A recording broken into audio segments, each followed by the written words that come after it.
Shalom saudara, bagaimana kabar saudara hari ini? Besar harapan kami bahwa Allah senantiasa menaungi kita semua dengan kasih dan anugerah-Nya.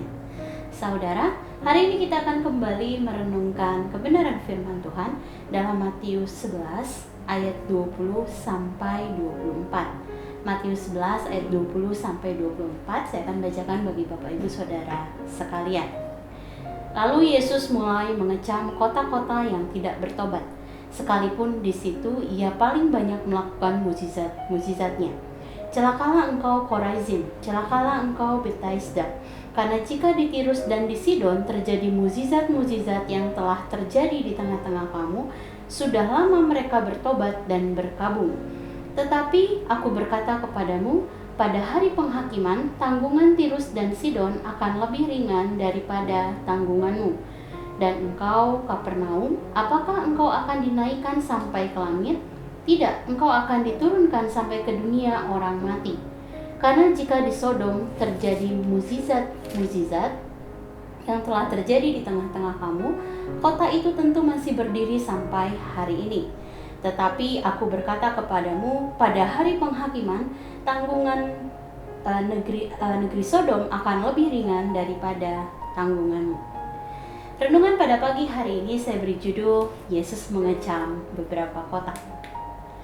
Bapak Ibu Saudara sekalian, Matius 11 ayat 20 sampai 24 berisi kisah tentang Yesus yang memberikan kecaman atau celaan terhadap beberapa kota. Korazim, Bethsaida, Kapernaum adalah kota-kota yang pernah didatangi Yesus untuk mengajar dan melakukan mujizatnya.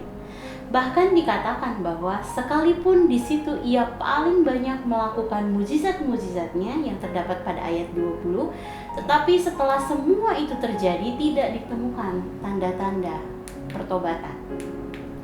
Sehingga Yesus mengecam mereka dengan mengucapkan celakalah, yang di dalam KBBI merupakan kata seru yang menyatakan perasaan yang tidak senang yang disertai dengan kekecewaan.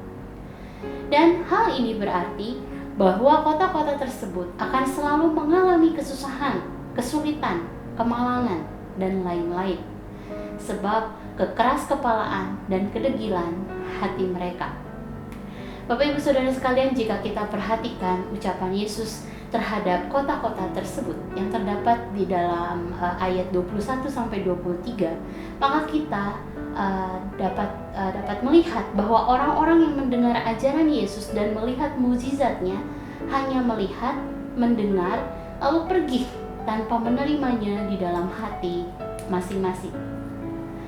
Lukas menggambarkan kondisi tersebut sebagai atau dengan kalimat, dan barang siapa menolak aku, ia menolak dia yang mengutus aku, yang terdapat di dalam Lukas 10 ayat 16. Atau orang-orang tersebut sebenarnya menolak Allah dan utusannya sebagai pembawa kebenaran. Pada masa sekarang, mungkin saja banyak orang percaya yang mendengar ajaran Yesus dan mengikuti kelas-kelas pengajaran, tetapi hatinya jauh daripada Allah. Bahkan mengikuti ibadah hanya untuk mengisi waktu senggang atau sebagai sarana hiburan. Saudara, mari kita renungkan sejenak firman Tuhan yang baru saja kita dengar. Saudara, bagaimana dengan saudara? Apakah ketika mengikuti ibadah, kelas-kelas pengajaran, atau mendengar firman Tuhan, kasih kepada Allah itu menjadi motivasi yang utama?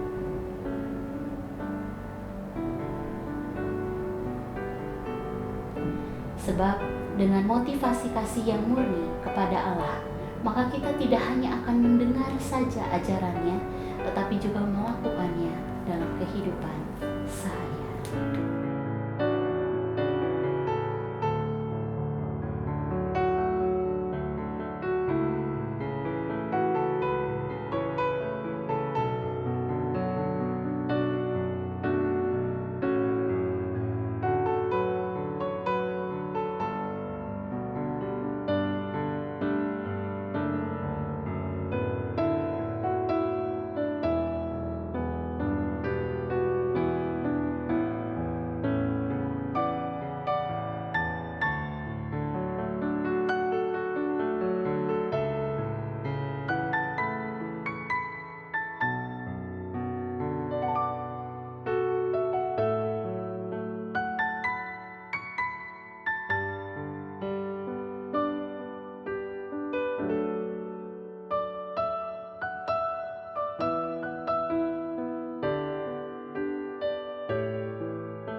Demikian perenungan pada pagi hari ini.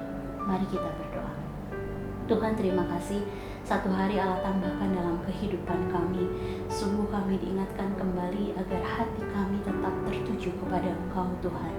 Mari di dalam kami mengikuti setiap ibadah, di dalam kami membangun hubungan kami dengan Engkau, biar motivasi kasih itu menjadi sesuatu yang utama di dalam batin kami Tuhan. Sehingga ketika kami datang kepada Engkau itu hanya karena kami mengasihi Engkau. Ketika kami melayani Engkau itu hanya karena kami mengasihi Engkau. Kami serahkan semua di dalam tangan kasih-Mu Tuhan.